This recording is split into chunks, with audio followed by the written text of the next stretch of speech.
Boa noite. Nós estamos dando início a mais um Diálogo AMSU, hoje abordando o processo eleitoral no Uruguai. Nós já tivemos os resultados do primeiro turno, onde a Frente Ampla teve uma votação bastante expressiva, ela ganhou por ampla maioria, ela teve 43,9% dos votos, mas os demais partidos que hoje fazem parte da base do governo tiveram candidatos distintos. Então, o candidato que vai competir no segundo turno com o Yamandu Orsi, que é o candidato da Frente Ampla, é o candidato Álvaro Delgado, do Partido Nacional, mas se considerarmos as eleições dos demais candidatos de partidos que hoje fazem parte também do governo, nós tivemos uma eleição de primeiro turno bastante apertada, o que deve se repetir no segundo turno. Nós teremos um segundo turno, já vem se apresentando pelas pesquisas como uma eleição bastante difícil. Nós vamos hoje explorar esse tema tendo duas grandes contribuições conosco. Uma das contribuições da Mônica Xavier. A Mônica Xavier é médica, é ex-participante da Câmara de Senadores do Uruguai, foi senadora, é também ex-presidenta da Frente Ampla e ex-secretária-geral do Partido Socialista do Uruguai. E teremos conosco também o Atahualpa Blanchet.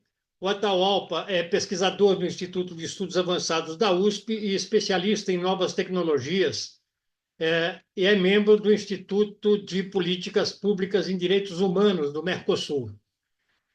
Para dar início aos nossos trabalhos, em primeiro lugar, eu quero dizer que essas atividades de Diálogo AMSU são sempre desenvolvidas em parceria com o Fórum 21 e com o portal Rede Estação Democracia. Os diálogos são de responsabilidade do Instituto Sul-Americano para a Cooperação e a Gestão Estratégica, e eu solicito às pessoas que nos assistem pelo YouTube que se inscrevam em nosso canal, o canal Instituto AMSU, que deem o seu like para ampliar a penetração do nosso canal e entendam interesse em ser convidados ou convidadas para as próximas atividades, cliquem no sininho para notificações. Para dar abertura aos nossos trabalhos, eu vou pedir para falar pelo Instituto AMSU, dando as boas-vindas aos nossos palestrantes, o nosso sempre companheiro Tadeu Valadares, ex-embaixador Tadeu Valadares. Tadeu, com você, por favor. Muito obrigado. Antes de mais nada, cumprimentar a todos que estamos aqui reunidos nessa sala virtual e as que nos estejam vendo, né, neste momento, onde eu queria mesmo era dizer da minha alegria de certa maneira, voltar ao Uruguai, né? Ah, eu vivi no Uruguai, na minha carreira diplomática, foi a missão mais longa. Eu passei 7 anos no Uruguai, mas trabalhava não com a política interna uruguaia, eu trabalhava na ALAD, na Associação Latino-Americana de Integração, né? Então, eu era um dos dois representantes, né? Eu era o representante alterno brasileiro na ALAD, o representante mesmo era um grande embaixador brasileiro, Paulo Nogueira Batista, pai do economista que todos nós conhecemos e eventualmente seguimos as falas do Paulo Nogueira Batista Júnior. Então, eu queria, de certa forma, voltar ao Uruguai. E foram 7 anos muito ricos profissionalmente para mim e foram também existencialmente muito ricos. Então, foi uma vivência, né, do Uruguai longa, muito longa para padrões diplomáticos brasileiros. Geralmente passa 3 anos no lugar e vai embora. Então, eu carrego o Uruguai um pouco comigo. Claro que depois do Uruguai eu estive em vários outros lugares e essa coisa muito, no fundo, muito problemática de ser um diplomata profissional é que a gente vive várias vidas numa só, mas essa coisa de viver várias vidas numa só faz que a única linha de continuidade somos nós mesmos, né? Então, Depois que eu saí do Uruguai, eu fui para a Bolívia. Depois que eu saí da Bolívia, eu fui para Costa Rica. Eu estive na Romênia. Eu terminei fazendo a última missão no Catar. Eu estou dizendo isso tudo só para sublinhar a alegria minha que é de voltar ao Uruguai. E eu creio que nós estamos voltando ao Uruguai, todos nós hoje, num momento muito complexo, né, da história política uruguaia. Né? Eu não vou repetir o que disse o Granado, mas né, o candidato da Frente Ampla, eu diria o nosso candidato, teve quase 44% dos votos. Mas o segundo candidato, Álvaro Delgado, teve quase 27% dos votos. A distribuição geográfica, Montevidéu continua na frente amplista. E Montevidéu é fundamental no Uruguai, por se nós pegamos qualquer dimensão social, econômica, demográfica, de projeção de influência, Montevidéu é importantíssimo. Mas o interior também é importante. E no interior, o interior também, tradicionalmente, se Montevidéu, vamos colocar assim, é inovadora, o interior, em geral, não o é. Né? E nós temos, então, um segundo candidato, o candidato que está em segundo lugar, Álvaro Delgado, quase 27%. Até aí, vamos dizer, nós diríamos, tudo bem, ainda bem que fosse isso fosse só o quadro. Mas quando se junta a votação do Álvaro Delgado com a votação dos candidatos, né, de toda, eu diria, do resto, a gente vê que o segundo turno vai ser disputadíssimo. Né? Eu creio que nós temos hoje um privilégio de ter conosco a Mônica Xavier, né? Ex-senadora, ex-presidente da Frente Ampla, ex-presidente do Partido Socialista, e o Ataúpa Blanchet, que né, é, conhece bem essa realidade e que está, digamos, afastado, digamos, entre aspas, geograficamente, que está na USP, não está na USP. E eu acho que só para terminar rapidinho, eu acho que essas eleições elas têm a importância que têm para o Uruguai, mas elas são muito importantes, na minha maneira de ver, para o Mercosul e elas são muito importantes para a América do Sul.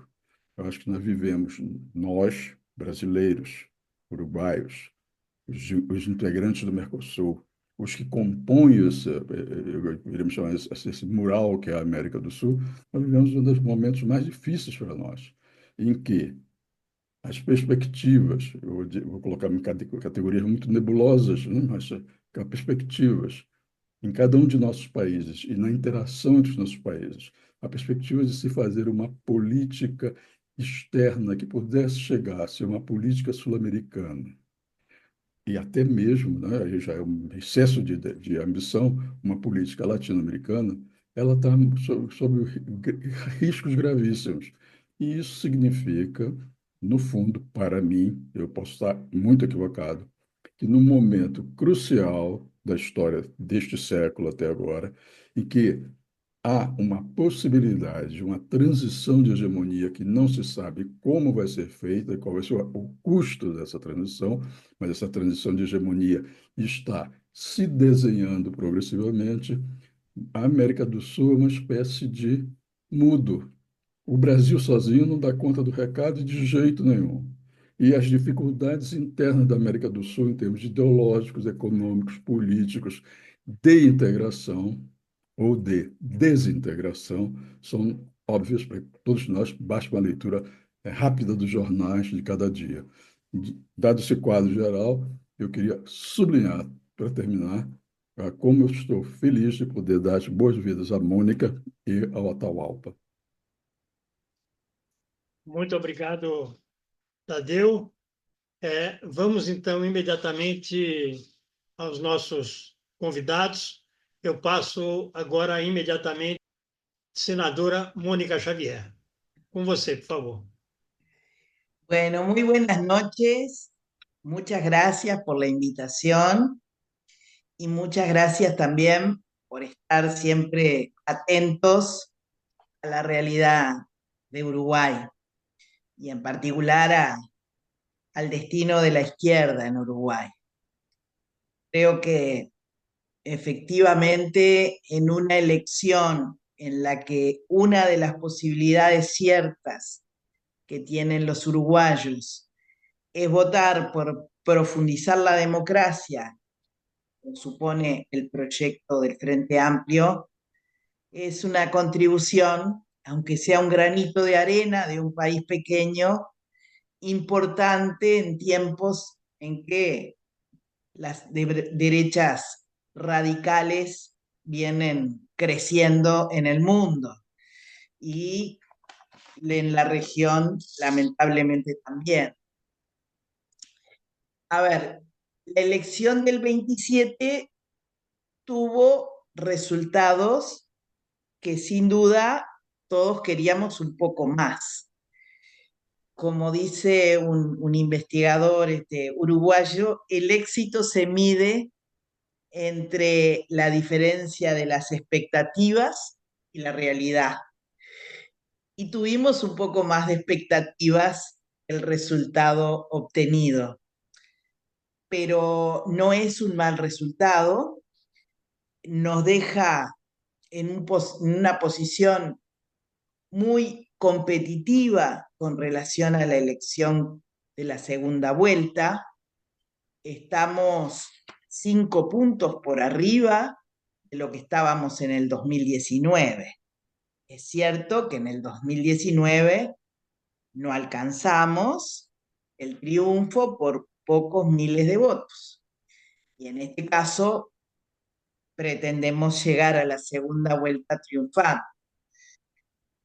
Como decían los compañeros, estamos prácticamente en un 44%, pero si sumamos todos los partidos que hoy gobiernan, ellos son un 47%. Con lo cual se han dedicado a decir que matemáticamente 47 es más que 44, lo cual es cierto. Pero lo que es una incógnita es saber si todos esos partidos van a votar disciplinadamente el 24. Seguramente el Frente Amplio vote disciplinadamente e incremente su votación. De la gente que ha votado a lo que hoy es la coalición de gobierno, que es cierto, duró más tiempo que el que pensábamos que iba a durar. Eso también es una enseñanza. Las derechas, cuando tienen que oponerse al proyecto de izquierda, se unen. Y están aprendiendo de que en la ingeniería electoral uruguaya no podrían volver a tener una elección como esta, en la que, aún con menos votos, tuvimos mayor representación, y esa votación nos dio la mayoría absoluta en la Cámara de Senadores. Tenemos un sistema bicameral. En la Cámara de Diputados no tenemos la mayoría absoluta, pero en el Senado tenemos 16 de 30 senadores, a los que se va a sumar, cuando esté la segunda vuelta definida, la vicepresidenta, y en este caso va a ser en cualquier caso una mujer, que si, como todos queremos, triunfa el Frente Amplio, tendríamos 17 senadores. O sea, no nos va a cambiar la mayoría absoluta que ya quedó firme en la primera vuelta. Toda la representación parlamentaria se define en primera vuelta.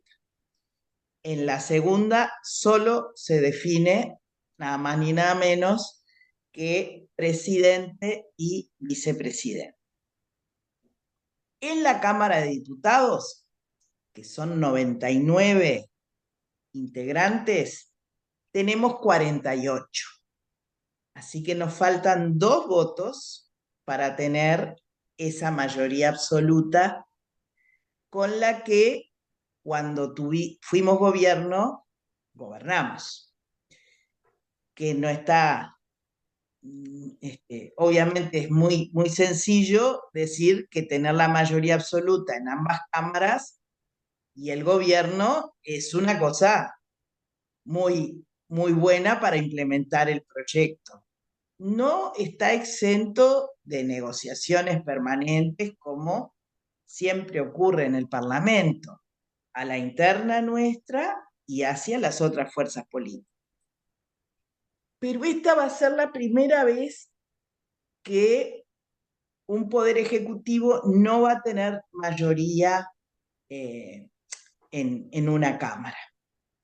Y eso, bueno, sirve para un lado y para el otro, ¿verdad? Nosotros decimos, siendo la Cámara de Senadores una cámara que tiene algunas tareas específicas. Por ejemplo, vota todas las venias para los embajadores, venias para integrar las empresas públicas, que como ustedes saben, Uruguay tiene Telefónica, refinadora de petróleo,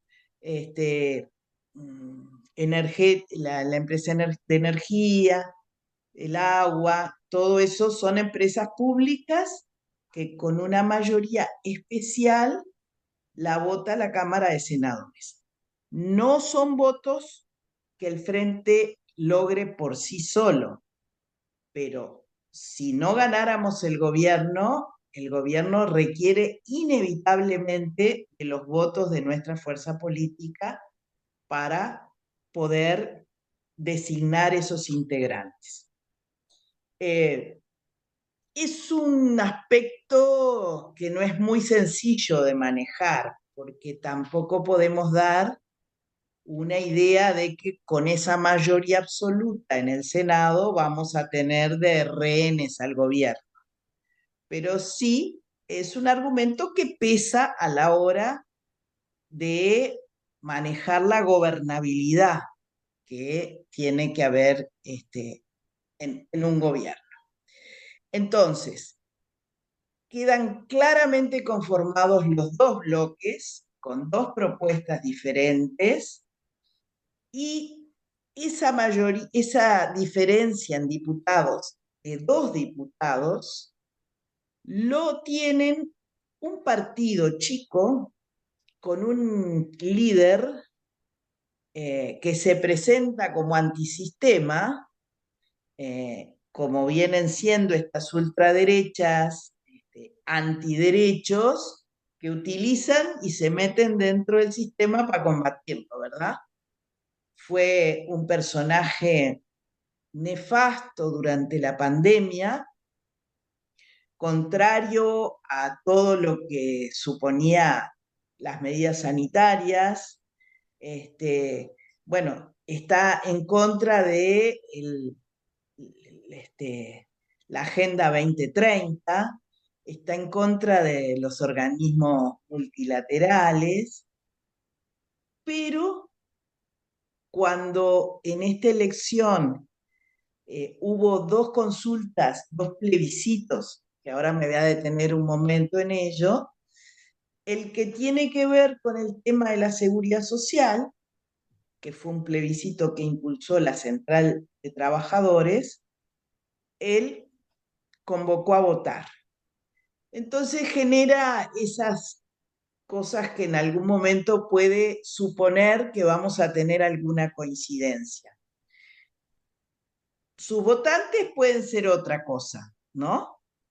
Pero él es un personaje de estos nefastos que ha traído también al sistema político uruguayo estos tiempos políticos en que aparecen estos sujetos que tienen una agenda absolutamente contraria a todo lo que ha supuesto avances en materia de derechos de las personas. Ubicarlo como la llave del poder legislativo, de la negociación en el poder legislativo, sería un error muy importante, pero nadie puede decir que él no va a estar ahí con sus 2 votos, inclinando para un lado o para el otro. Y seguramente en esa negociación que tendremos en los próximos 5 años en el Parlamento, en algún momento coincidiremos, pero sería un error que la izquierda identifique a este personaje como la clave de la gobernabilidad en el Parlamento. Entonces, nosotros tenemos un piso mucho mejor que en el 2019.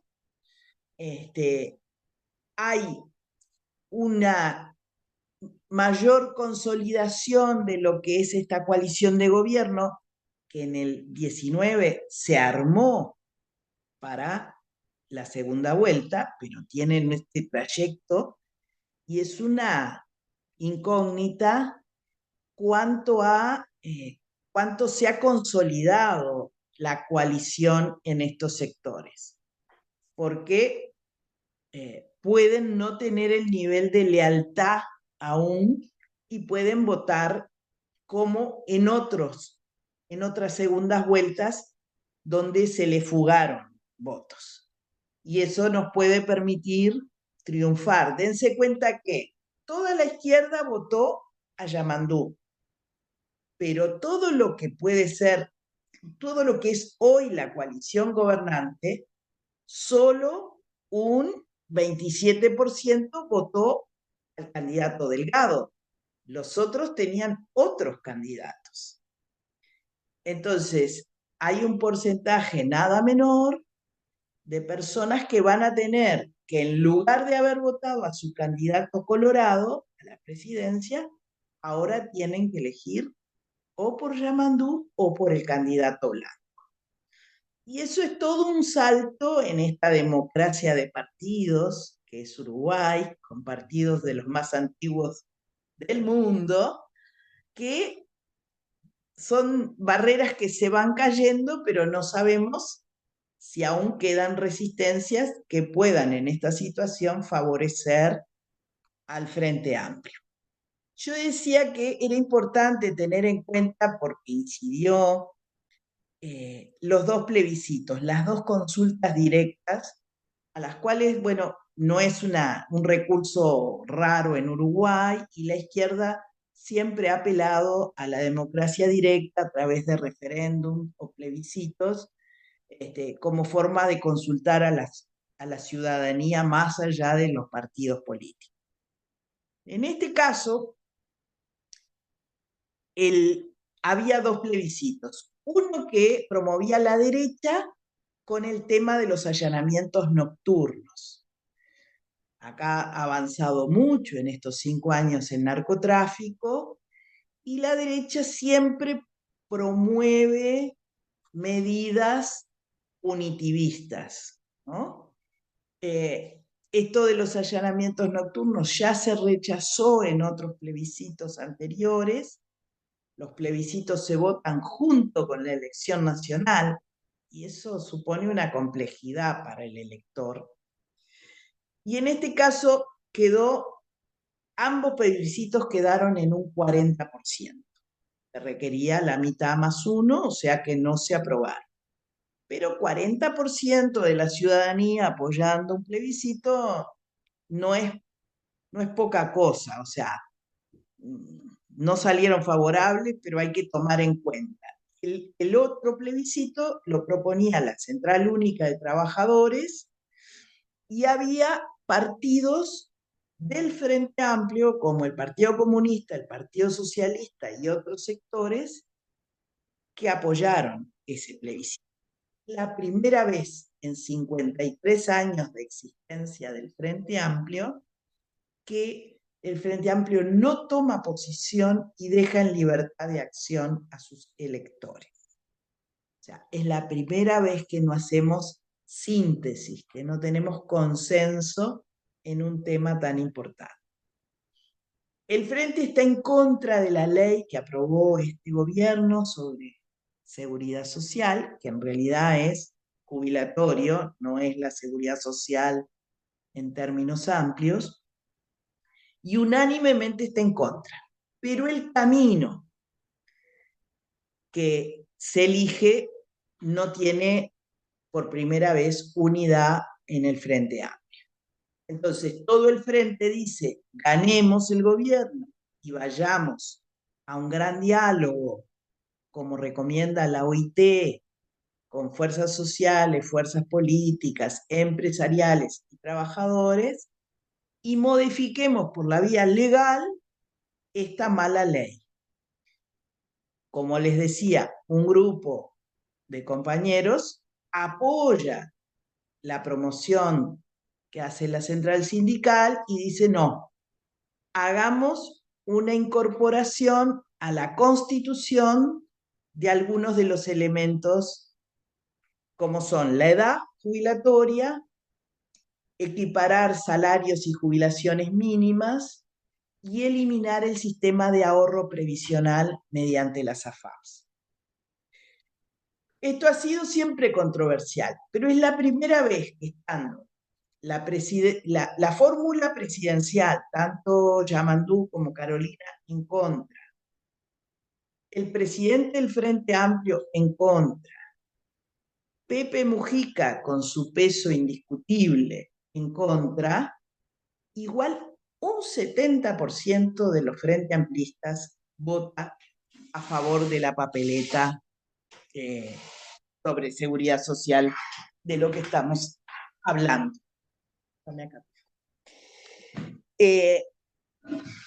Obviamente no es un elemento políticamente menor y suponemos que hay personas frente amplistas que solo votaron la papeleta y no habrían votado a algún partido dentro del Frente Amplio.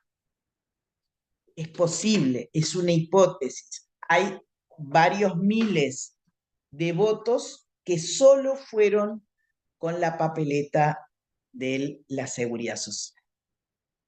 Allí puede haber un grupo de gente que diga, bueno, ya le mostré al Frente Amplio mi rebeldía y ahora puedo votar por un gobierno de izquierda y no por un gobierno de derechas.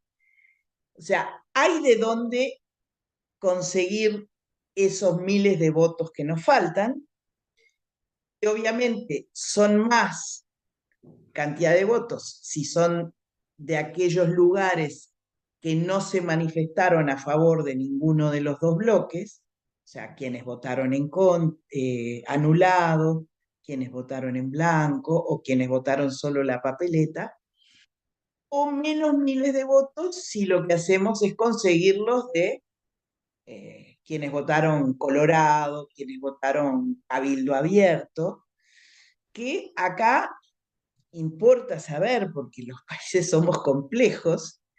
Cabildo Abierto es el partido militar que apareció en la elección pasada, con mucho mimetismo con Bolsonaro, y sobre todo en nuestra larga frontera seca,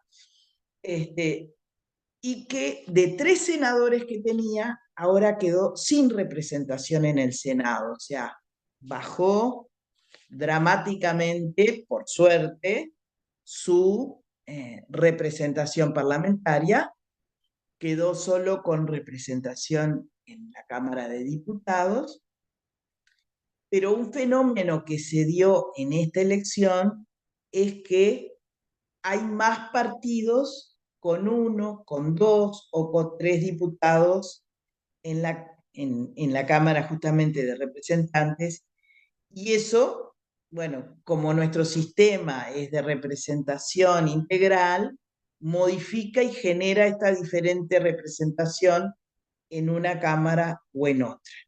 En el Senado solo va a haber 3 partidos, mientras que en diputados va a haber muchos más partidos representados. Creo que una de las cosas que vale la pena decir es que han quedado en esta campaña los 2 proyectos, pero esta primera etapa ha sido una campaña de muy poco debate programático. Y esto no se lo podemos achacar a la derecha, ¿eh? Autocríticamente, yo creo que fue una campaña en donde hubo más idas y venidas con incluso agresiones muy fuertes de la derecha a nuestra fuerza política, a nuestros compañeros, con noticias falsas, con acusaciones que llegaron hasta la instancia judicial. Esto también es un cambio en la política uruguaya. Y quedó muy poco visible un programa que el Frente Amplio tiene, que es muy bueno y que se mostró poco en relación a lo que necesitábamos en la expresividad de la campaña, ¿verdad? La fórmula tuvo mucho contacto directo con la gente, pero aquella campaña que es de ida y vuelta en los medios de comunicación reflejó muy poco las diferencias programáticas y ojalá podamos centrar estos 20 días que nos quedan en las propuestas que básicamente las encuestas dicen que a la ciudadanía le preocupa la inseguridad, pero de alguna manera la segunda preocupación es lo económico, con el empleo, el salario, las jubilaciones, y es allí donde parece más sensible enfocar estos tiempos de campaña, hacia esas cosas que suponen mucha precariedad en el empleo o un desempleo muy importante en los jóvenes. Y un segundo tema es el tema de la salud, que también es muy sensible para estas campañas tan cortas en donde tenemos que impactar con cosas.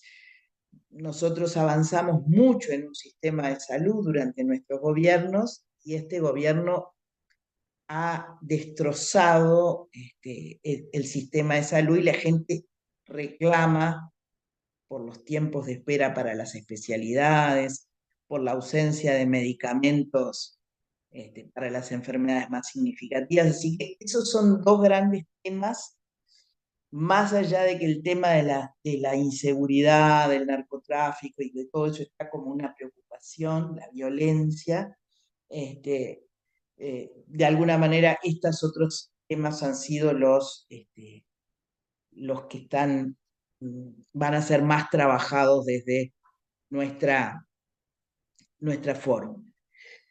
Creo que es una gran oportunidad que tiene el Frente en estos 20 días de difundir su propuesta y no solo de ganar la elección, sino de tener una muy buena base social para una vez que se gane, gobernar en un sentido de transformación como supone el programa, con temas estructurales que nos están trabando mucho el desarrollo. O sea, tenemos un tema de infantilización de pobreza en un país donde nacen muy pocos niños, que es muy complejo, y bueno, creemos que vale la pena que este frente llegue y llegue con la mayor base social, electoral y militante para poder gobernar. Así que me quedo por acá porque así Atahualpa también puede participar y podemos generar ida y vuelta si es que se me entendió.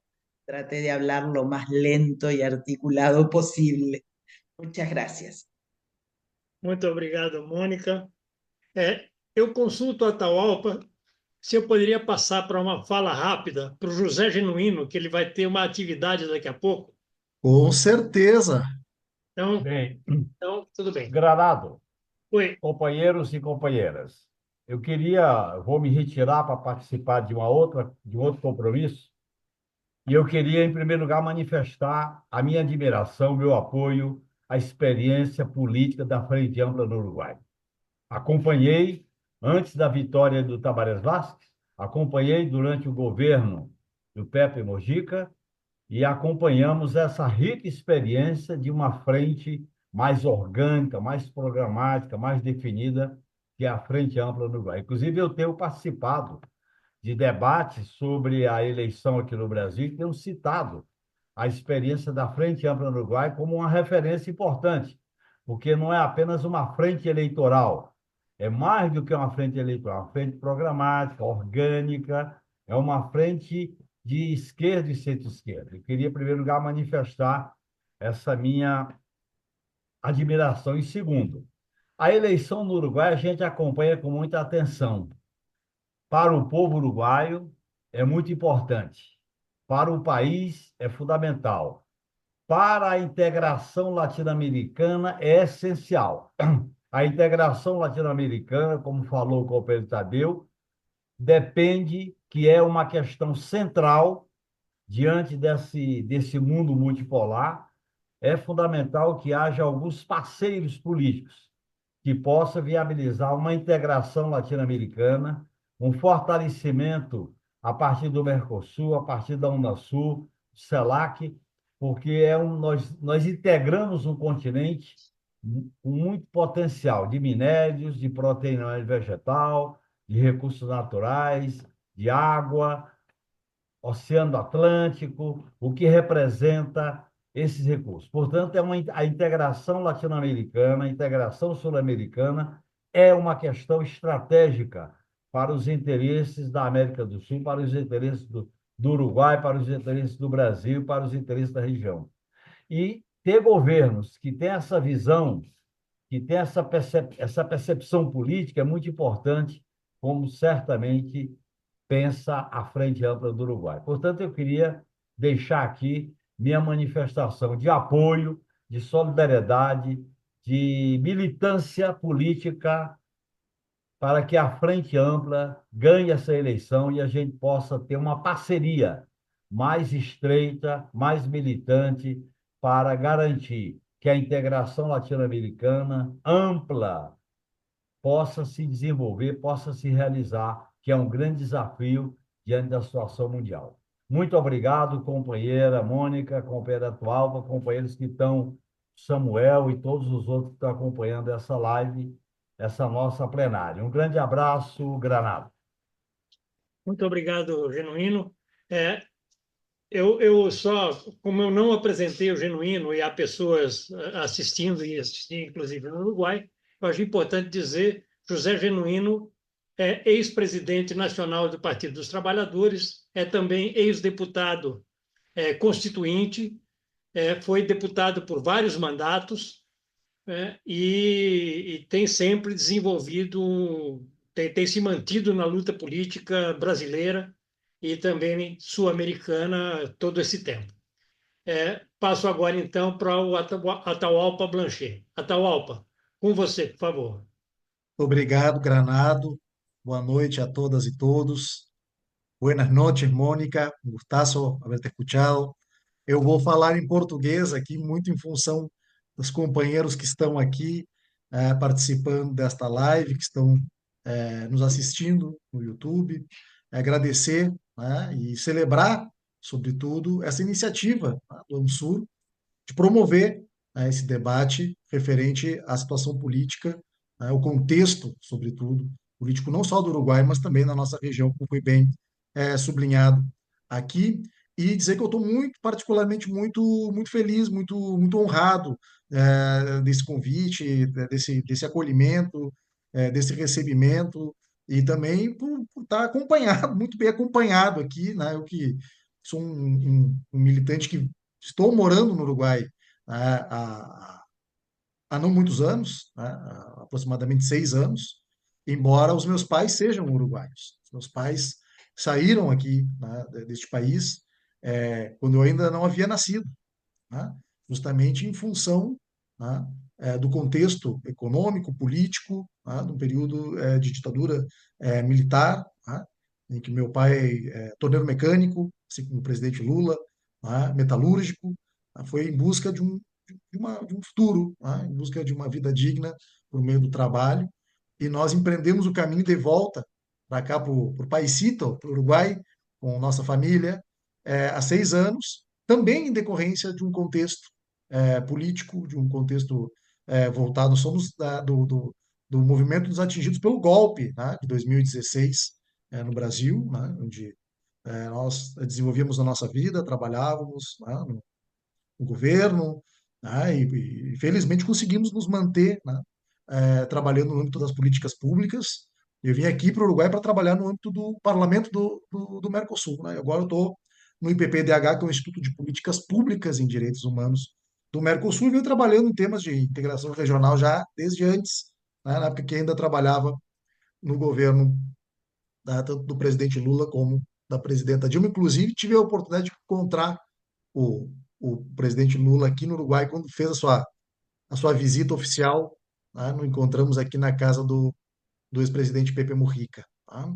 E aí eu estava pensando hoje, companheiras e companheiros, dizer, primeiro, assim, da minha satisfação de ter sido antecedido pelo Zé Genuíno, né?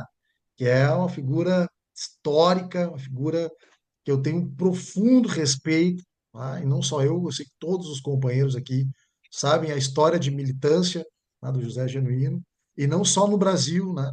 Bastante deixou claro aqui, né? E também da Mônica Xavier, que é uma referência, tá, do que é, né, o Frente Amplio, e que muitas vezes o pessoal aqui no Uruguai, principalmente quem não está dentro da organicidade, né, do que é o Frente Amplio, tem a dimensão do quanto, né, esse exemplo é importante para as esquerdas, não só latino-americanas, tá? Esse exemplo de convivência, esse exemplo, de diálogo, de respeito à diversidade e, sobretudo, de um diálogo extremamente respeitoso, tá? Civilizado. Eu queria fazer um testemunho aqui para aquelas pessoas que estão nos assistindo no YouTube, tá?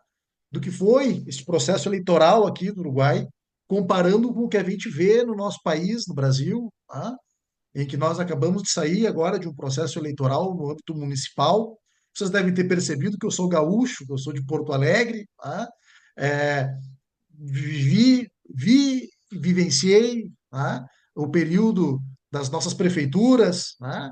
O companheiro Tarso Genro. Hoje mesmo falei com o Olívio Dutra, falei com o Olívio que ia participar aqui hoje, ele mandou um abraço também, falou que ia assistir, né, a atividade, um amigo, né, que tenho, tanto ele como o ex-prefeito, governador e ministro Tarso, né? E a gente vê hoje o que aconteceu, né, é, é, nas eleições, né, municipais de Porto Alegre, por exemplo, em que nós tivemos quase 30% do eleitorado que não foi às urnas, tá? E outra parte do eleitorado fez o atual prefeito quase ganhar a eleição no primeiro turno. E por que eu estou falando isso? Tá?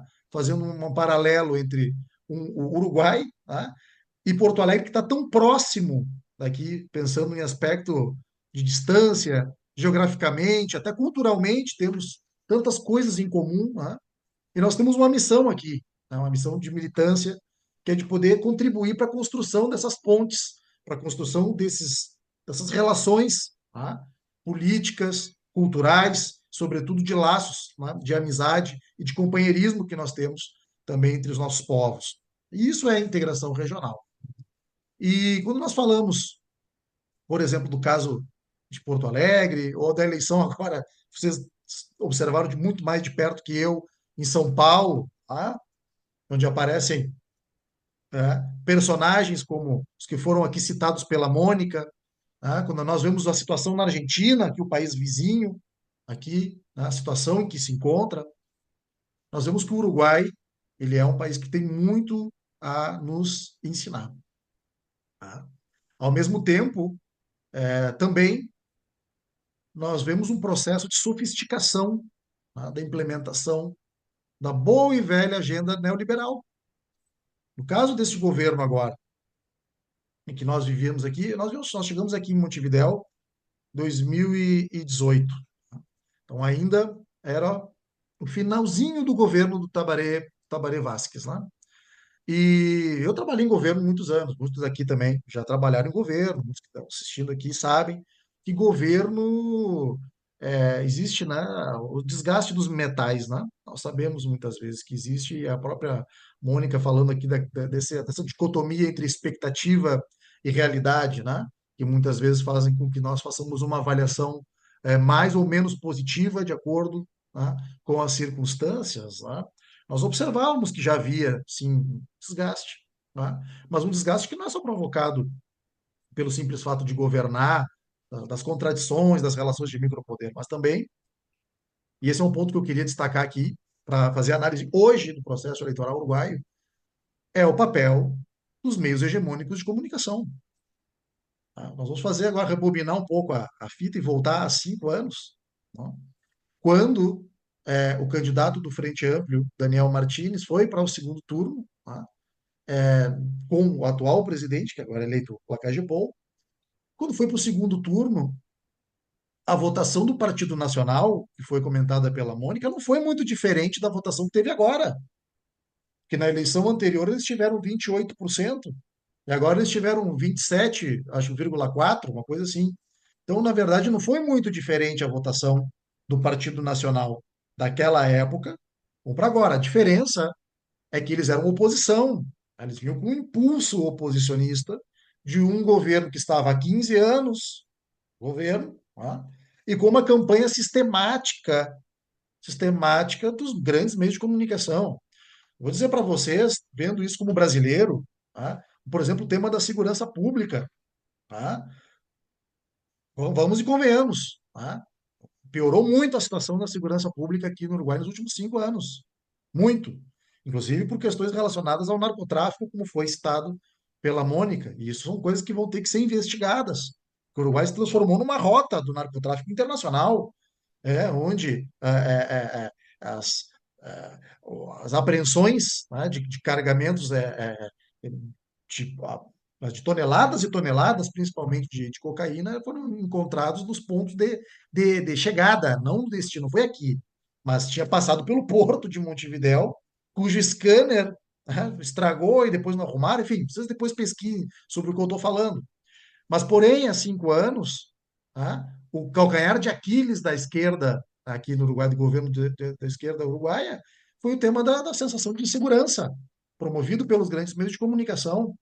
Se havia algum fato, seja um furto, um roubo, ou uma bala que tivesse atingido uma parede de alguma casa, como eu já vi na televisão aqui, eles ficavam durante horas fazendo cobertura sobre isso, fomentando, né? E aí é um debate que nós temos que fazer também no Brasil, né? A política de segurança pública, nós temos projeto de segurança pública, projeto de esquerda de segurança pública, ou nós vamos continuar na mesma toada de aumentar o efetivo, né, comprar munição, né, ou no máximo chegar no debate sobre a valorização dos profissionais de segurança pública.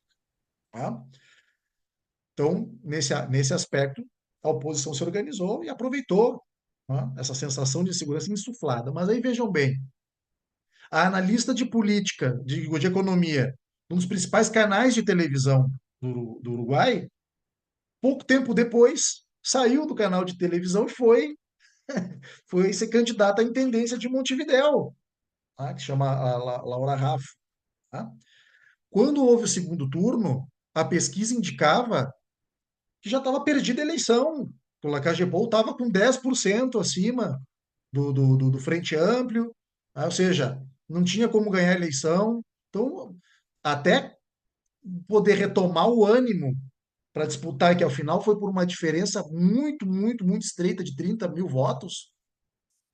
Foi um esforço tremendo da militância do Frente Amplio, mas já vinha com uma pesquisa que havia sido veiculada amplamente nos meios de comunicação, apontando que a eleição estava perdida.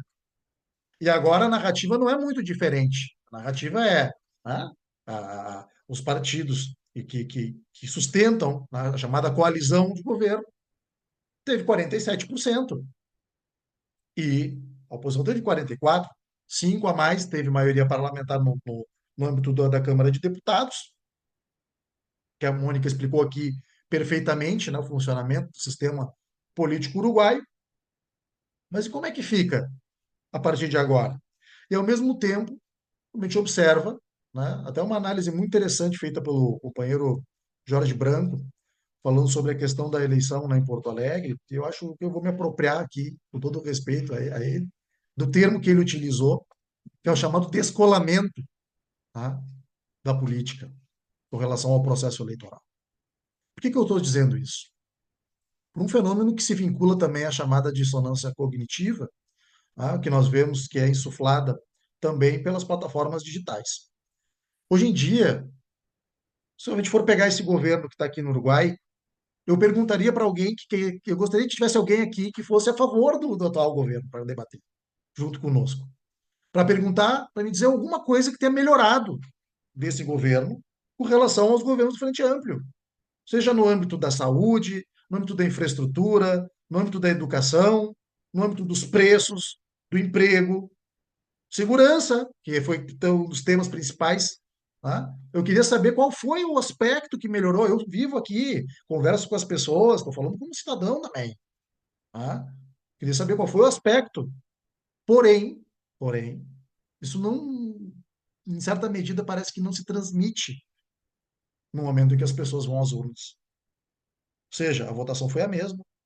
Tá? O índice de aprovação do governo do Lacagepou sempre flertou com 50%, poucas vezes baixou desse percentual. Quando houve o mecanismo de consulta do referendo sobre a lei de urgente, né, de consideração, a LUC, né, que isso foi importante dizer. O governo entrou, o governo atual entrou, e eles aplicaram um pacotão, aqui, né, uma lei única com 500 artigos que reformou absolutamente todos os aspectos da vida social, de direitos e também de temas relacionados à própria economia do país. Tá? Fizeram de tudo para poder sucatear o sistema de telecomunicação pública, né, a Antel aqui do Uruguai, para poder privatizar. Né? Na época que houve uma estiagem aqui, houve um debate também incipiente sobre a própria privatização, né, do acesso e dos serviços de água aqui. Quer dizer, um projeto totalmente neoliberal. Tá?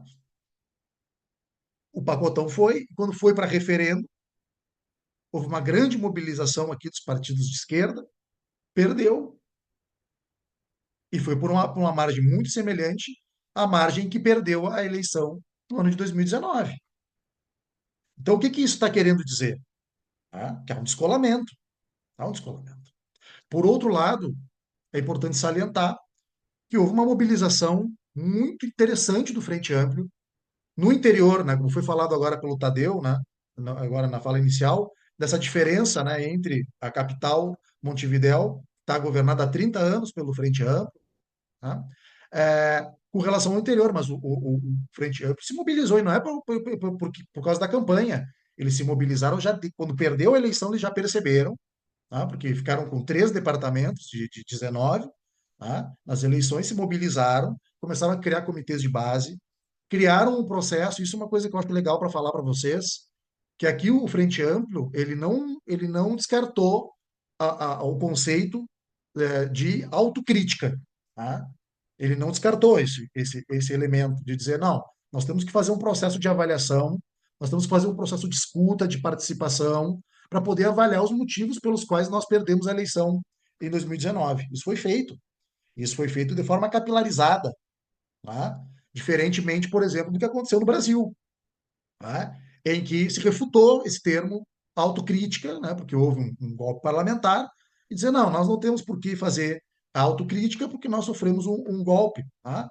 Mas, ao mesmo tempo, talvez seria importante que tivesse sido feito um processo mais profundo de autocrítica sobre a erosão das relações de micropoder, principalmente, tá? E das vinculações com outros setores, tá? Políticos, para poder manter a governabilidade, principalmente no primeiro governo e na segunda, e no que durou do governo da Dilma, por exemplo. Né? Não se enfrentou esse tema lá no Brasil. Aqui sim, aqui se enfrentou. Então é importante dizer isso, observando essas duas realidades, porque eu acho que, mais uma vez, o Frente Amplo lhe fornece um exemplo que pode ser útil para a construção da nossa esquerda no Brasil. Tá? Ou seja, é fazer o processo profundo mesmo, fazer o processo de debate, tá? Não só entre as lideranças políticas, mas também conversando no dia a dia com as pessoas. Essa campanha se caracterizou muito não só por ficar nas redes sociais. Tá? Os candidatos eles foram ao interior, eles conversaram, foram na casa das pessoas. Tá? A militância foi no corpo a corpo, como é a boa e velha campanha, né, de sempre, né? Sem, claro, descartar os elementos das redes sociais, do Instagram, do Facebook, etc., de ter uma campanha com elementos audiovisuais interessantes, né, bem pensados no âmbito da televisão, fazer o combate também, né, nessa seara, mas eu queria passar um pouco para vocês esse termômetro, tá? E finalizar essa análise para uma próxima ronda aqui, né, de debate, falando um pouco sobre os uruguaios que estão fora do país. Tá? O Uruguai tem duas características que eu acho que são importantes de destacar. A primeira delas é que os governos são de 5 em 5 anos e não tem reeleição. Tá? Então é diferente do Brasil, né, que são 4 em 4 anos com reeleição. Então, por exemplo, esse presidente que está agora, o Lacalle Pou, dá a impressão, estou falando uma coisa muito pessoal, de que ele não está se esforçando tanto para que esse candidato dele ganhe e continue, para ele ter que defender depois numa próxima candidatura dele o projeto anterior. Tá? Ele parece que não, ele está apoiando, mas está meio discreto, não é uma coisa porque ele sabe que pode ser candidato depois. Tá? Então eu tenho um pouco essa impressão, tá? Uma impressão muito pessoal. Já vi o Pepe Mujica falar um pouco também sobre isso recentemente. Tá? É, a outra característica é o fato de que o Uruguai ele não tem o voto consular. Os uruguaios que estão fora do país, eles não podem votar, por exemplo, numa embaixada, como acontece no Brasil, como acontece em quase todos os países do mundo. E isso se dá por um motivo muito simples, pelo contingente de populacional que tem fora do país, em que, se isso fosse permitido, é possível que nós tivéssemos um contingente de pessoas votando fosse igual ou superior ao número de pessoas que estão dentro do país, né? Queriam determinar completamente o rumo eleitoral. E aí isso existe um debate sobre a questão do que, né, do exercício da cidadania. Os uruguaios que vivem fora do país, eles querem muito poder votar, mas não podem. Então eles têm que vir para o Uruguai para votar. E isso é um fator que pode ser fundamental para decidir o resultado das próximas eleições. Porque se a gente for pensar a quantidade de pessoas, de uruguaios que vivem na Argentina, que vêm para cá para votar, dessa vez, nesse primeiro turno, parece que foi um dos menores índices que teve nas últimas eleições, de pessoas que vieram de fora votar. Então vai ter que se fazer uma grande mobilização para que os militantes do Frente Amplio venham para cá, para o Uruguai, da Argentina, né, pelo Buquebus, gente que veio de Porto Alegre, veio o ônibus de Florianópolis, porque, olha, se eu pudesse fazer uma aposta, né, já falando, encerrando aqui e fazendo uma menção ao tango, né, que é um gênero musical, né, muito uruguaio, e aí os argentinos que estão aqui vão ficar bravos comigo, mas vai ser por uma cabeça. Tá? Vai ser, eu acho que vai ser, acho que o Frente Amplo vai vencer a eleição.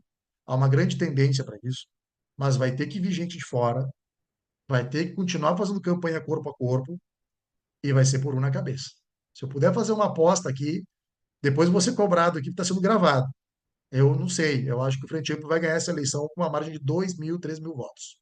Tá? Obrigado. Abro aqui a palavra para o debate, mas queria trazer para vocês um pouco essa temperatura aqui das ruas, de que a campanha foi civilizada, não teve ódio de nenhum dos dois lados, tinha gente panfletando do Partido Nacional e do Frente Amplio. Então, assim, se a gente for comparar com o Brasil, gente, for comparar com o Brasil, o processo, claro que tem rusgas, tem, mas se for comparar com o Brasil, o Uruguai dá um show de democracia, gente. E isso é bonito de ver a organização, principalmente, né, do Frente Amplo, que consegue congregar as suas forças. Depois, um debate para um outro dia, Granado, companheiros, a gente vai ter que falar sobre o Frente Amplo e o futuro do Frente Amplo. Porque a gente vê uma força política que está crescendo muito dentro dele, tá? Que inclusive isso ficou muito claro agora nesse plebiscito sobre a Seguridade Social, tá? E que tem o fator Pepe Mujica, tá? Que é o principal expoente do chamado MPP, que é o Movimento de Participação Popular, que é uma força que está aglutinando já mais de 50% do que é o Frente Amplo.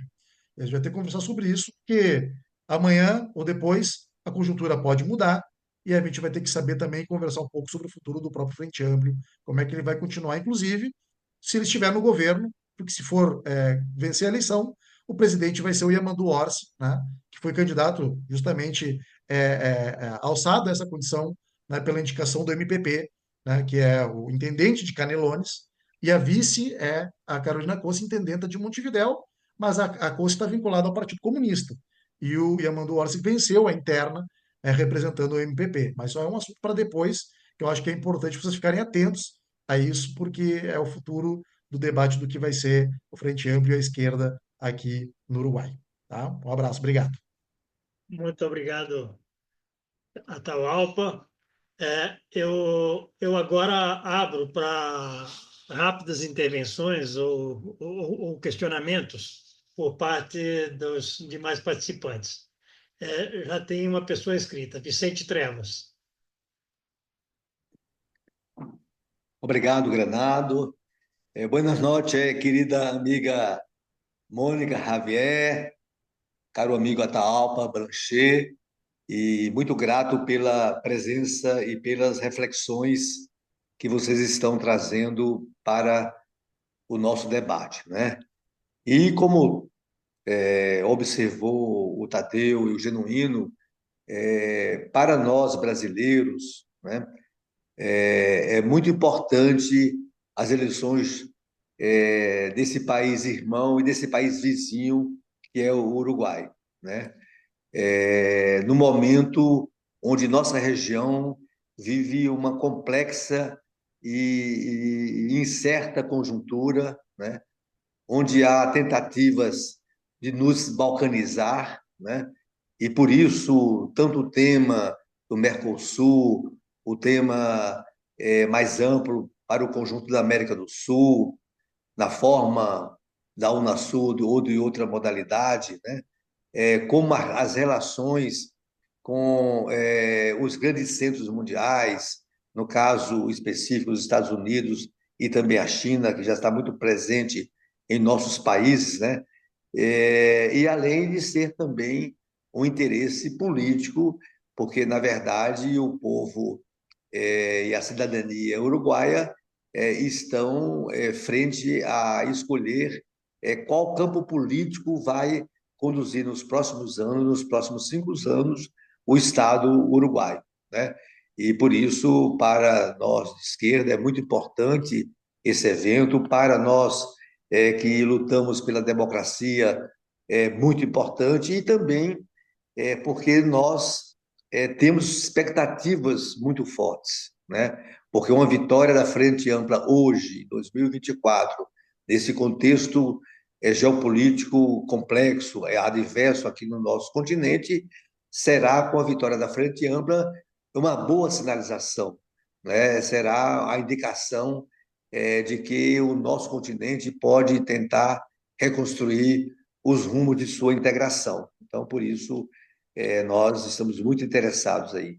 E, evidentemente, também que nós queremos estar muito solidário, né, ao povo uruguaio, respeitando a sua soberania, enfim, as suas tradições, as suas histórias, mas, de toda maneira, nós não somos um espectador analítico neutro, né? Nós também estamos na torcida, como comentou o nosso querido companheiro Genuíno, né? Mas, de toda maneira, eu queria levar à consideração da Mônica, da Atahualpa, a ideia de que o nosso candidato, o candidato da Frente Ampla, né, possa também sinalizar que a importância de sua vitória que será um fator muito facilitador para que possamos compartilhar agendas entre o Uruguai e o Brasil. Não só a macroagenda, mas também a micro e a mesoagenda. E aqui eu quero dizer que nós somos vizinhos, nós temos uma convivência na fronteira. E os cidadãos e cidades brasileiras convivem no cotidiano, territorialmente, com os nossos irmãos e os nossos companheiros e companheiras do Uruguai.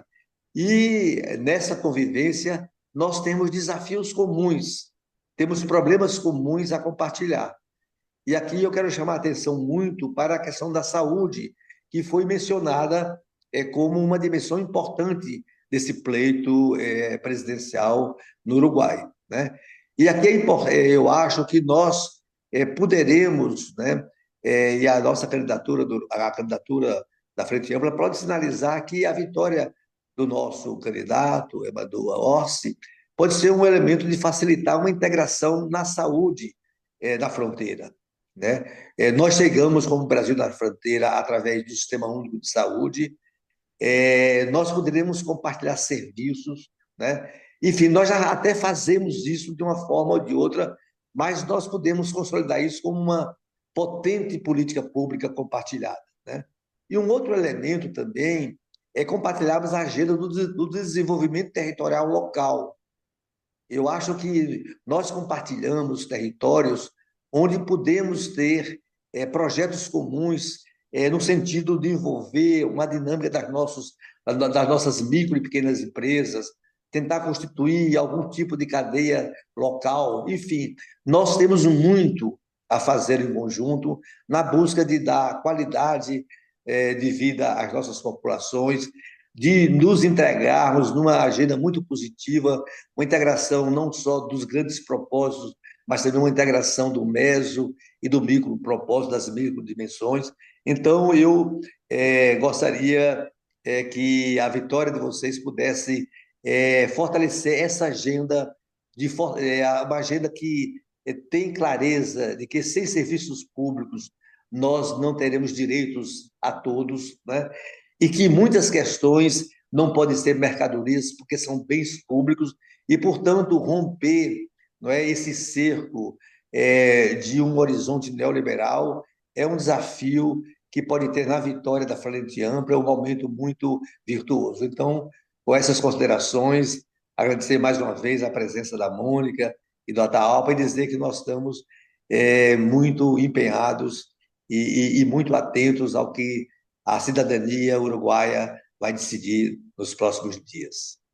Obrigado, Granado. Muito obrigado, Vicente. Gustavo Melo. Eu vou ser rapidíssimo, que eu queria distribuir alguns elogios. Não, a razão é muito importante, porque essa retomada que o Atahualpa lembrou, que é o diálogo que as direções políticas do Frente Amplio, ao se renovar, fizeram com as bases, foi muito importante para reconstruir uma musculatura popular que a esquerda uruguaia tinha e que, de alguma forma, se perdeu, se diluiu e até, em certo sentido, se degradou.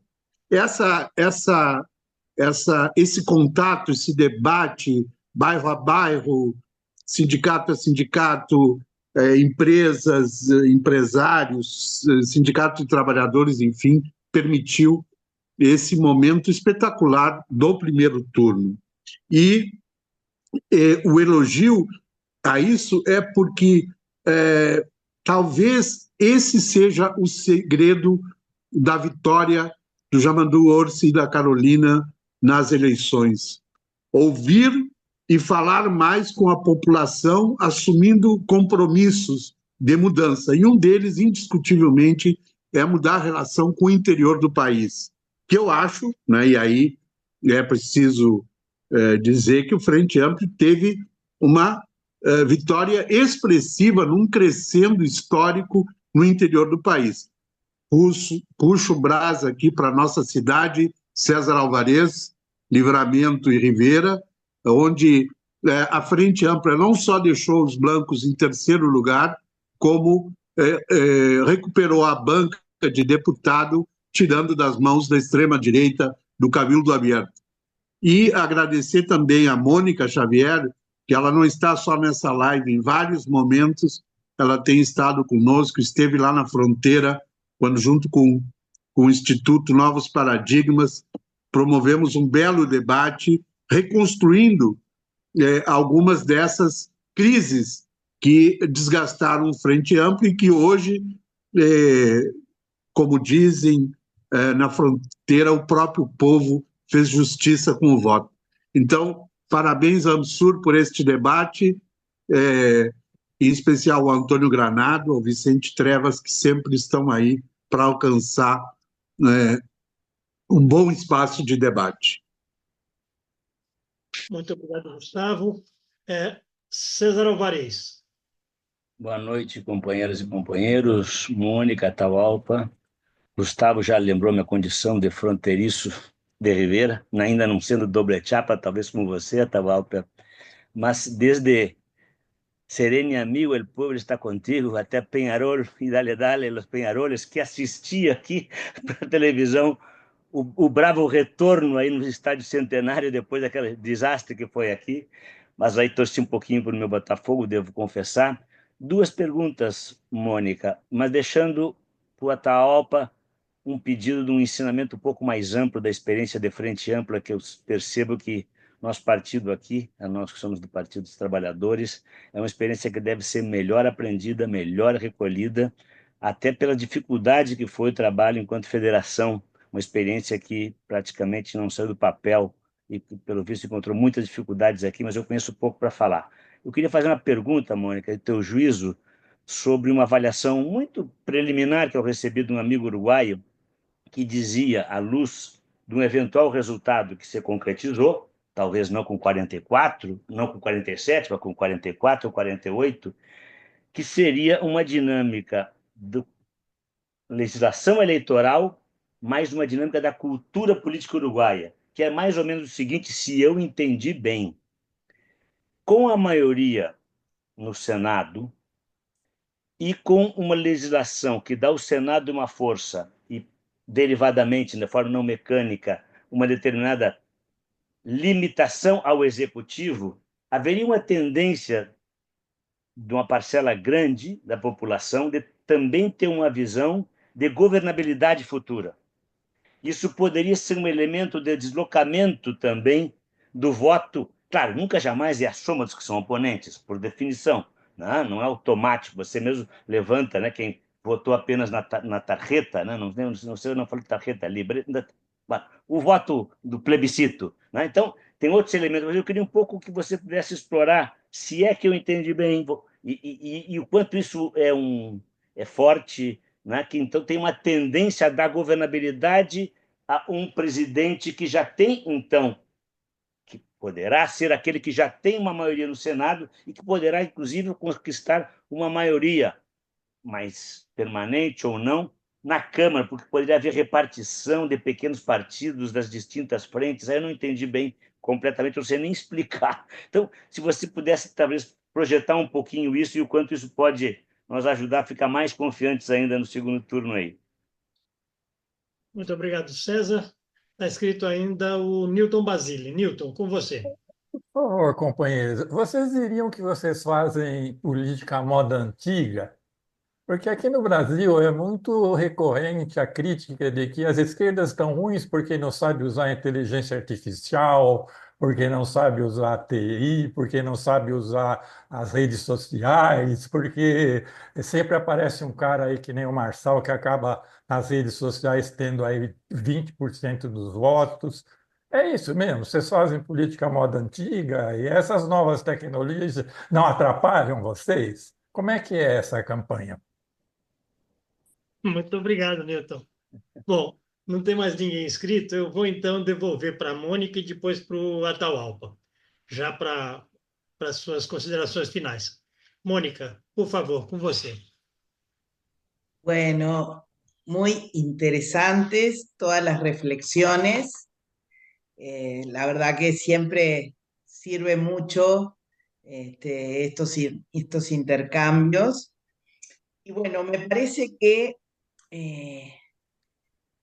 como decía Atahualpa, acá hubo una autocrítica de la fuerza política a corazón abierto, ¿no?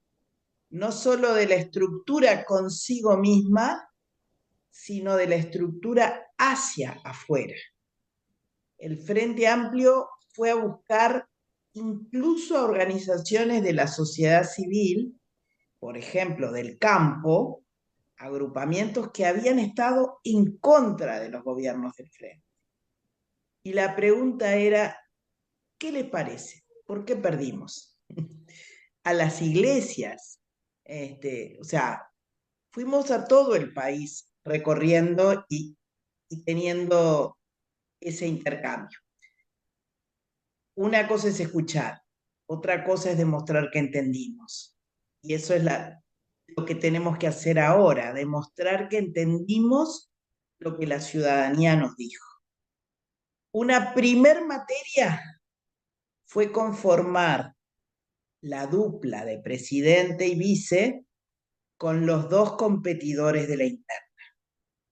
Eso fue mostrar que la interna termina y hay una nueva fase y como siempre el frente tiene que privilegiar la unidad en la diversidad, que es una unidad trabajada, sin lugar a dudas. Eso para tomar en cuenta algo que traía Atahualpa que me parece importante porque no es sencillo ni usual que las izquierdas hagamos esas autocríticas.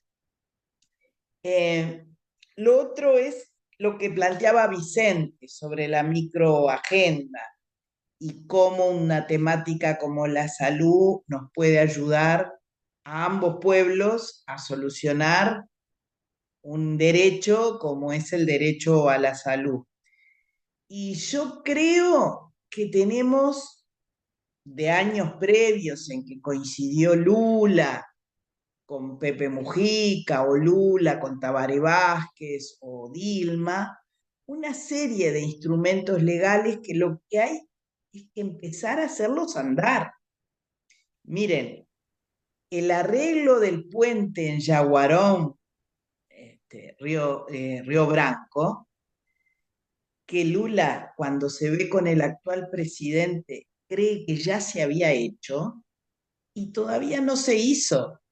Y eso fue acordado hace 10 años o más. O sea, necesitamos avanzar en las normas legales que sustentan esa integración, que resuelve temas de la vida cotidiana de la gente, de un lado y del otro. Entonces, yo confío muchísimo en que podamos desarrollar eso, pero no va a ser sencillo, porque Uruguay tiene una cabeza muy centralista. Y entonces, lo que son las competencias de los gobiernos subnacionales todavía están trancadas por esa mirada centralista que el Frente intenta descentralizar, pero que todavía necesitamos mucho más recorrido. Este programa que estamos llevando adelante en esta campaña electoral desarrolla mucho el concepto del territorio, la comunidad y quienes viven allí para generar la descentralización de abajo para arriba, no solo de arriba para abajo. Y eso es muy importante y creo que efectivamente se descentraliza cuando los territorios tienen capacidad de generar políticas. Así que la política de frontera es un tema que vuelve a estar jerarquizado, lo que nos cuesta mucho bajar a tierra y darle la seguridad a los gobernadores locales, a quienes gobiernan en los territorios, mejor dicho, para que tengan seguridad de que están avalados por normas para llevar adelante las políticas. Cuando César planteaba lo de la gobernabilidad, es un argumento de mucho peso. Decir que tenemos la mayoría absoluta en la Cámara de Senadores es de mucho peso y ojalá arrastre el voto en esa visión de que el Ejecutivo no puede tener al Parlamento en contra, porque eso va a ser un problema de gobernabilidad. Y yo confío en que la cultura democrática uruguaya ayude en ese sentido. En diputados, con esta cantidad de diputados que nos faltan 2 para tener la mayoría absoluta, la negociación va a ser ley a ley. No va a ser siempre con un mismo actor. Va a ser con temas e incluso con sectores dentro de los partidos tradicionales. Eso se ha hecho siempre, pero no todas las generaciones de la izquierda tienen tan claro que aún estando en el bloque opositor, siempre hay algún legislador al que se lo puede trabajar, y en particular en la Cámara de Diputados, porque después van a su departamento, a su territorio. El senador no tiene ese vínculo tan directo con el departamento. Entonces, creemos que es posible, que no se va a trancar en diputados porque no tengamos la mayoría absoluta. No sé si con la diferencia idiomática se pudo entender esto. Y lo otro, lo que reflexionaba Newton diciendo, bueno, cómo es que nos llegó toda esta cuestión de la inteligencia artificial y de las redes. Bueno, ustedes son un país laboratorio de avanzada en esta cuestión de las redes sociales, las noticias falsas y toda esa distorsión. Acá no incide en eso, o sea, ha habido cosas que no ocurrieron en otras campañas, pero no tiene un nivel de protagonismo que supere lo que siempre el Frente Amplio privilegió, que es el trabajo persona a persona. Es ir a hacer el puerta a puerta, es ir a poner un puesto fijo en el lugar donde la gente va a hacer sus compras, en el supermercado, en la feria. O sea, eso lo tenemos muy matrizado los militantes frente amplistas, seguramente porque nunca tenemos recursos financieros también suficientes como para privilegiar grandes campañas mediáticas. Pero no es solo eso, es también saber que en el mano a mano se juega mucho de la comunicación política, y siendo un país tan chico como somos, con accesibilidad a todos los territorios, creo que es una ventaja relativa de esta izquierda frente amplista. Com certeza. Muito obrigado, Mônica. Eu vou passar agora para também fazer a fala de encerramento para o Atahualpa Blanchet. Atahualpa, com você, por favor. Obrigado, obrigado, Granado. Gente, o que a Mônica falou para vocês verem, eu que sou nós somos de uma geração de transição, né, do analógico para o digital. É um show isso aí, né?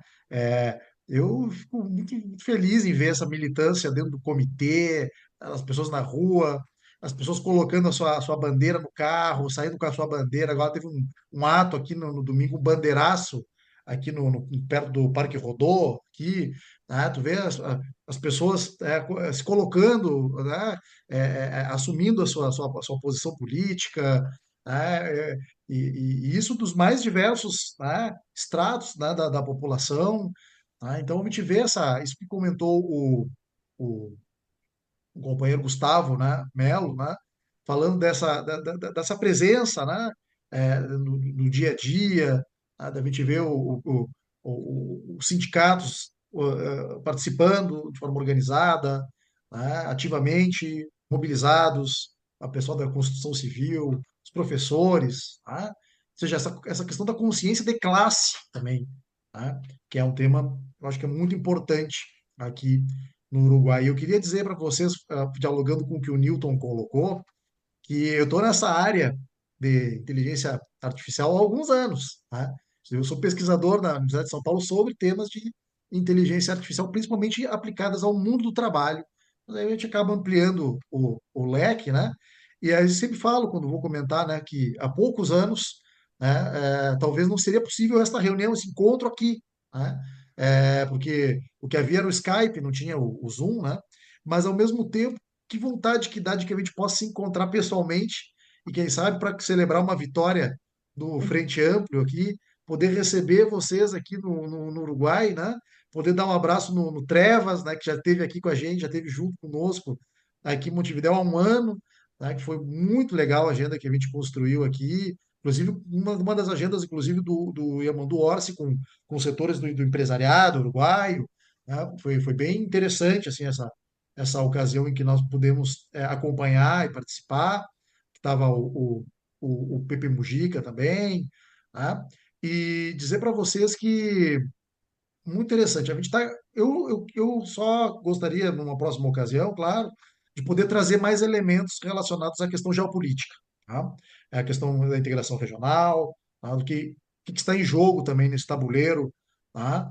Das relações na nossa região, né? Você sabe, eu trabalho no Mercosul, então a gente está sempre acompanhando um pouco a conjuntura, né? A gente sabe que cada voto é um veto, né? Porque o Mercosul ele funciona através de consenso. Então, se um dos países membros se opõe a algum tipo de avanço, algum tipo de deliberação, né, ele utiliza isso como uma barganha também, né, para poder negociar outros aspectos.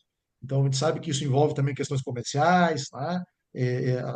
Nós temos o Tadeu, que está aqui, tem que ter toda a sua experiência no âmbito da diplomacia, sabe muito bem como é que funcionam essas relações, né? E ainda mais, né, pensando dentro dessa conjuntura geopolítica que nós vemos hoje, de gigantes, ao mesmo tempo que a gente está falando aqui da eleição do Uruguai, existe um processo eleitoral nos Estados Unidos, tá? Que é também bastante importante para os rumos da nossa região. O Brasil, ano que vem, presidirá o BRICS, né? Ampliado, né? Já está numa situação também, né, complexa com a Venezuela, que é um país que está suspenso no âmbito do Mercosul. Tá? Todos esses temas a gente vai ter que tratar, mas quem sabe depois da eleição, né, Granado? A gente vai poder ter um panorama para poder fazer uma análise de conjuntura com as companheiras e companheiros aqui e poder avaliar aí, a partir de então, né, como é que pode ficar esse panorama em que nós temos ainda 2 anos do governo do Lula, né, em que, enquanto isso, está o Milei na Argentina, né, como é que vai ficar o governo do Uruguai se for um governo frente amplo dentro dessa conjuntura, né? São temas que ficam como cenas dos próximos capítulos, que nós vamos ter que, quiçá, realizar um próximo encontro e dialogar sobre esses temas. Então, eu quero agradecer essa belíssima oportunidade de estar aqui conversando. Estamos sempre com o canal aberto, o Granato sabe disso, está toda hora mandando coisas para ele, textos, notícias, para o Trevas também, para os companheiros aqui. A gente está sempre fazendo um intercâmbio, né, de conversa.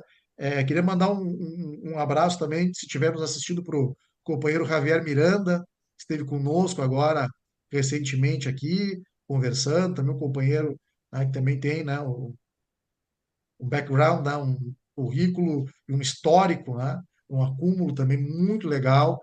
E, gente, temos companheiros e companheiras aqui, como a Mônica, que eu queria agradecer mais uma vez, né, por estar aqui do lado dela, que a gente está sempre aprendendo. Então, eu aprendi muito hoje, né? Hoje me chamaram aqui para falar, mas eu também, mais do que falar, ouvi e aprendi muito com vocês. Então, eu queria mandar um abraço enorme e celebrar, né, o ANSUR e essa iniciativa dos debates valiosíssimos que vocês têm conseguido estabelecer e realizar e, sobretudo, produzir, né, conhecimento e informação para todas e todos que assistem às atividades promovidas pelo ANSUR. Um abraço grande desde Montevidéu e espero que essa atividade traga bons ventos aqui para o Paisito.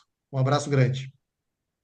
Muito obrigado, Atahualpa. Eu quero agradecer muito a Mônica, quero agradecer muito também ao Atahualpa.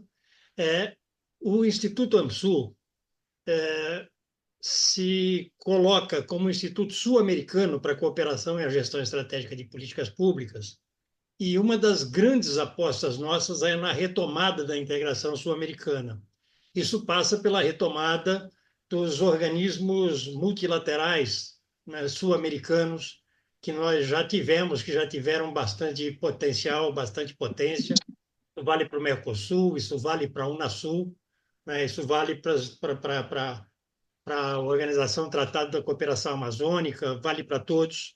São organismos que têm estado muito enfraquecidos no processo histórico recente, inclusive pelo jogo que a gente assiste há algum tempo de tentativa de balcanização, né, do nosso continente. Então, eu quero colocar o Instituto AMSUR à disposição de vocês nessa disputa.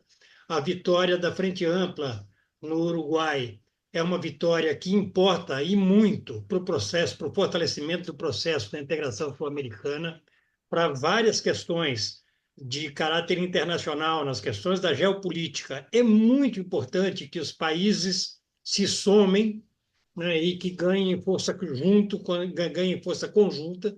Os países nossos isolados, mesmo o Brasil, dado o seu tamanho, mesmo para o Brasil, isolados, a gente tem muito menor peso, muito menor densidade, e a vitória da Frente Ampla no Uruguai pode ajudar bastante o fortalecimento desse processo de integração. Então, eu quero agradecer, quero colocar o Instituto à disposição de vocês, quero agradecer muitíssimo novamente à Mônica, ao Atahualpa, e já convidar todas as pessoas que nos assistem pelo YouTube que estejam conosco na próxima segunda-feira, num novo Diálogo AMSUL.